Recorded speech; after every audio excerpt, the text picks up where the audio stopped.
Hey everybody, what is going on? I hope you guys are all doing well, and welcome to another tutorial video. In this video, I'll be explaining to you guys how you can turn on your timeline on Google Maps. So let's get right into it.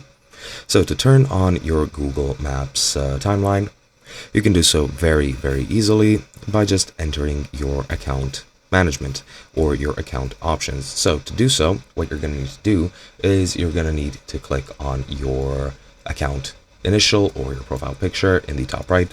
Same goes for both the mobile version and the web version, so you can do whichever you want, and then you just need to locate your settings. So let me just enter it in just a second.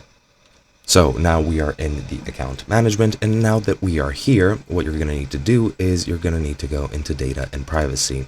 So once you're in data and privacy, you can scroll down, and as you'll see, you have your history settings right over here. In my case, as you can see, timeline is paused, but I'll click on it, and if I go down, as you can see currently it's off, I can very easily turn it on just by clicking on it, and you need to confirm that you want to turn it on. So let's turn it on right now, and now it is on, and now my timeline will be saved. Alternatively, I can also turn it off. I'll just turn it off, accept this, click got it, and now it is off and it is currently paused. However, it is only paused, it is not untracked. For that, you'll need to use the other button which I clicked or went over, and let me turn it on and let me turn it off again.